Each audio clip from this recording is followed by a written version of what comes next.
Hi, it's Paul from Model Builder International. What we're going to look at today is a 1/56th scale M10 from Italeri.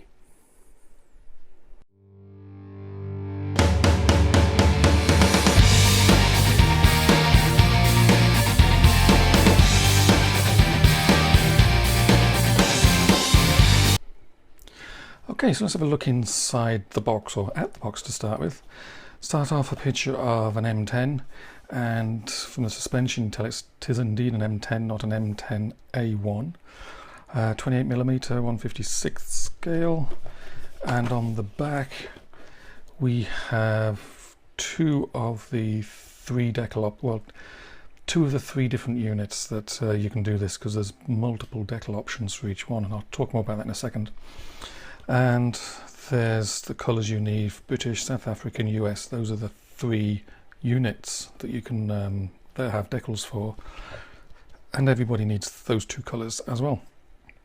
And as you can see, there's, well, in actual fact, now this is the South African one, that's the British one, and that's the third option, the US one. So let's open it up and see what's inside.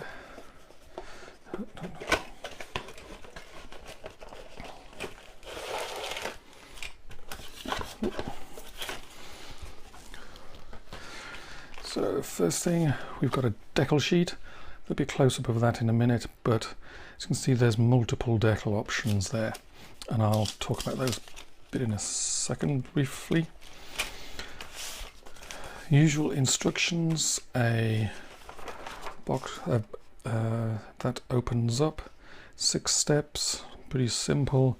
This is of course a simplified kit designed for the gaming community, but it's also useful if you want a quick build, or for youngsters as make an ideal present.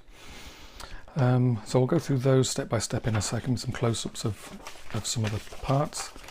And then we've got 3 units they've supplied decal options for. 702 Tank Destroyer Battalion, it's the US version, 6th Armoured Division, 72nd Anti-Tank Regiment, Royal Artillery, that's the British one, and a South African one as well. So that's easy enough. What I've done is I've already sliced open the bag, so I can take these out of here. 2 sprues. Haven't counted the parts yet. There's probably about 60 parts roughly. Lots of moulded on detail. Towing cable is moulded on, shovels, things like that are all moulded on, but it's nice detail. But the barrel does actually have a hollow end, so that's nice. Yeah, lots of nice detail. You get 2 complete crews, 1 British, 1 American, but I'll have a closer look in a minute, but it looks like I can't see the difference between the two right now. It looks like they've all got US helmets. So those are nice. And you can see there's a suspension. It's all basically put together for you. Tracks come in basically a top and a bottom, and a couple of joining pieces, one each end. Open top turret, of course. Italeri are the only people to make this in 1/56th scale, the M10. There's again more moulded on detail on the turret. There's about 5,000 of these produced. So let's go through the instructions and have a close-up look at some of the parts. So here's the sprue maps on the instructions, and I'll put up an image of each of the 2 sprues while I'm talking about them for a second. Overall, as I said, the attachment points look pretty good. Nothing out of the ordinary. They should clean up reasonably easy. The ejector pin marks, for the most part, they're out the way and nothing to worry about. There's a couple of places where I'll mention it when we go through that particular step, where you just need to have a look at the pin marks and just make sure they are not indeed visible. That's about it for that. So starting off with step 1, which is the running gear. As you can see here, all you have to add is the the drive sprocket and the idler, and you've got all the suspension done. And then the tracks go together with a large top and bottom piece and a couple of joining pieces, one at each end. Note that on the interior side of the tracks there's some ejector pins, but I'm kind of thinking, looking at it, that those will be covered up by the bogies when it's all put together, so it should be okay. Step 2 is pretty straightforward. Just put the running gear onto either side of the lower hull, and then you add basically the bottom of the turret, essentially, where the crew would stand on while the turret would rotate around them. And then at the back looks like it's adding on exhaust. Step 3 is also a pretty simple one, adding lights on the front, stowage area on the left hand side, and then you have an option of driver's hatches in the open or closed position. But notice if you leave them open, there's no figures to put in there, and there's nothing to be seen in there. Step 4 again is pretty straightforward, adding stowage on the right hand side. There's an aerial in plastic to be added as well, which is probably overscale.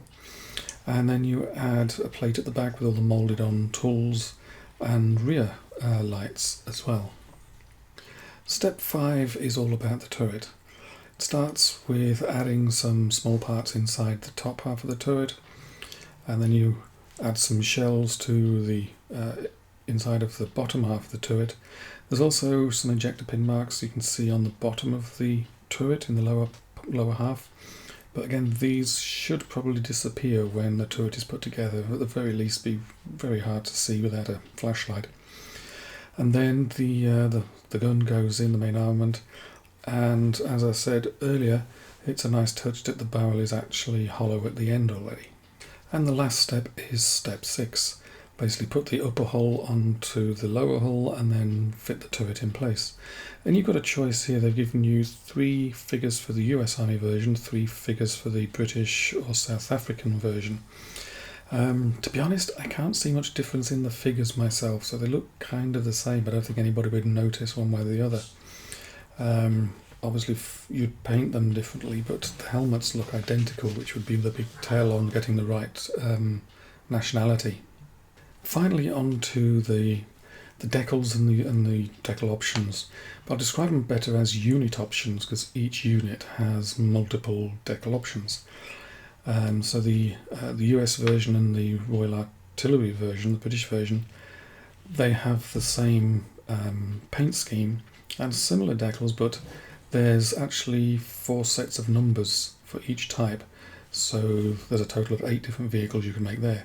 For the South African version, very similar painting scheme to the British version, except the colours are slightly different. And again, for that one, there's 2 different sets of numbers.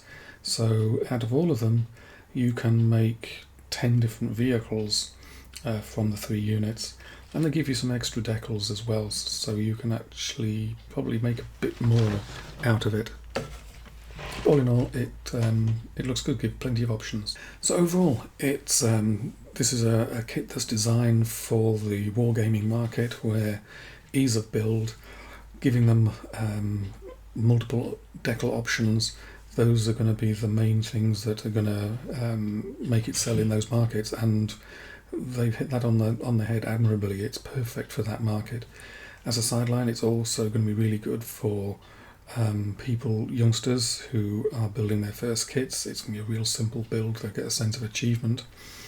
And also, if you want to practice your weathering, if you want to just throw something together quickly and practice weathering, this is ideal, since it's bigger than 1/72 scale, so you've got a bit more real estate to play with. But they're really nice kits. If you did a nice paint job on them, they'd look pretty impressive. So many thanks to Italeri for sending it along for us to have a look at.